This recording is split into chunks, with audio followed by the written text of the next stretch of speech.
Assalamualaikum, halo YouTube petani naturalis, apa kabarnya? Semoga sahabat-sahabat natural dalam keadaan sehat, oke? Nah, sahabat-sahabat natural, dalam pembibitan kelapa sawit ini banyak sekali ya masalah-masalah yang kita temukan ya, dari umur 0 sampai dengan usia siap tanam pastinya ya. Itu daunnya menguning ya, entah itu bolong gitu dimakan oleh belalang atau kumbang gitu ya.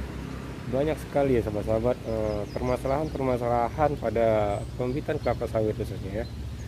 Namun ya setiap masalah pasti ada solusi terbaiknya sahabat ya. Nah, pada video kali ini kita akan membahas masalah apa saja yang sering muncul pada pembibitan kelapa sawit dan bagaimana solusinya. Simak terus video ini. Tapi sebelum itu mari kita ngopi dulu.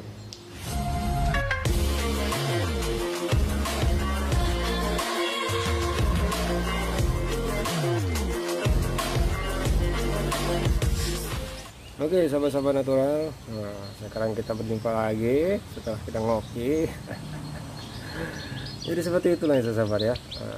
Dalam pembibitan kelapa sawit ini banyak sekali masalah-masalah yang kita temukan. Tapi setiap masalah pada pembibitan kelapa sawit pasti ada solusinya ya. Misalnya dari pertama kita menanam gitu ya, ukuran kecambahnya. Dari ukuran kecambahnya itu ada yang besar, ada yang kecil gitu ya. Apakah itu berpengaruh? Hal itu tidak ada masalahnya ya sahabat ya. Yang terpenting di setiap kecambahnya itu akarnya dan pucuknya itu masih dalam keadaan utuh gitu ya. Yang kedua yaitu setelah kecambahnya, sekarang akarnya ada yang panjang gitu kan. Nah, akar kecambahnya ada yang panjang. Dan itu juga tidak masalah sahabat-sahabat ya. Akarnya panjang gitu kan. Tidak masalah.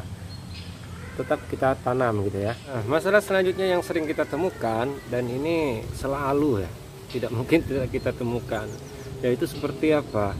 Seperti penyakit pada pembibitan ya, itu seperti antraknos ya, kurkularia gitu kan. Nah, itu pasti sering kita temukan di pembibitan kelapa sawit. Dan bagaimana kita menanggulangi hal tersebut ya?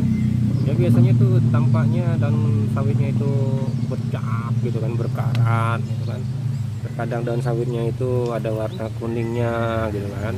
Nah, itu sering terjadi dan itu kita lakukan dengan pengaplikasian fungisida, yaitu fungisida yang berbahan aktif profinef atau cyproconazole ya. Itu dengan konsentrasi 0,15 sampai dengan 0,20% setiap 7 sampai 10 hari ya sebenarnya. Untuk videonya itu kita tampilkan nanti di link atas ini ya, bagaimana pengaplikasian pemberian fungisida gitu ya pada pembibitan kelapa sawit dengan gejala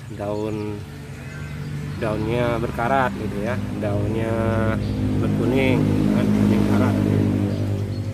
Nah, selanjutnya sering kita temukan yaitu daunnya berbolong gitu, bolong berlubang gitu, seperti dimakan binatang gitu ya. Nah, binatang-binatang yang sering memakan daun-daun muda ya, daun-daun muda di pembibitan kelapa sawit ini, yaitu biasanya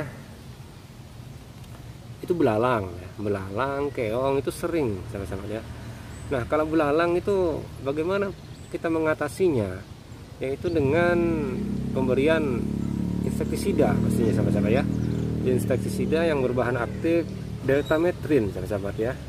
Dan selanjutnya adalah kembang malam, dimana untuk mengendalikan kembang malam ini ya, untuk mengatasi kembang malam ini kita menggunakan insektisida berbahan aktif karbofuran, yaitu 0,2% lah, dengan rotasi 1 sampai dengan 2 minggu.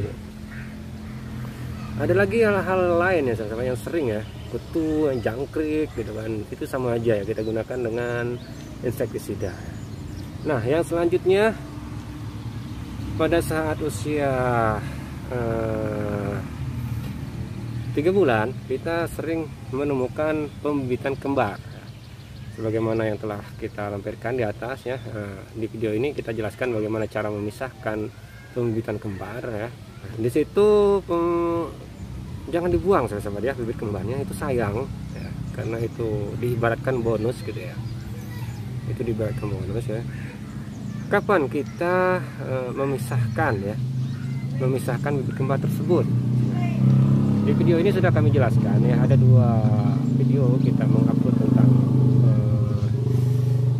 pemisahan bibit kembar ya, double tooth gitu kan. Di sini menurut juknisnya dari BPKS ini saudara ya. Dari buku juknis ini ditunjukkan kalau pemisahan itu di umur 10 sampai 12 minggu. Yaitu di PN ya. Nah, itu. Tapi jika sahabat-sahabat tidak mau ribet ya kita tunggu saja pas pemisahan ke minuserinya, yaitu di umur 3 bulan menuju 4 bulan dan 1 kali kerja. Tapi jika sahabat ingin mendapatkan hasil yang lebih bagus ya, jadi pada usia 10 sampai 12 minggu itu adalah waktu yang tepat untuk kita memisahkan. Dan jangan lupa dikasih paranet ya, paranet yang lebih kedap untuk memasuk intensitas cahayanya agar bibitnya dapat kembali normal lagi.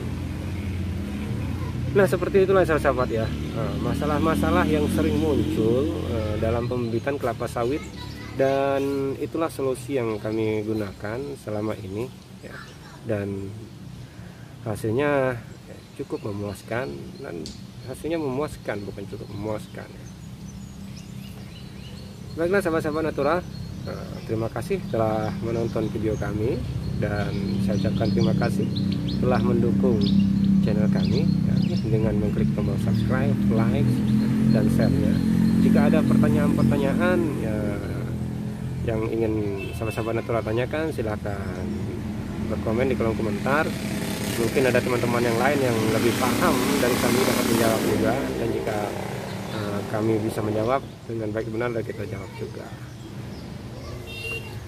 Di akhir video saya ucapkan salam natural, salam sejahtera petani Indonesia.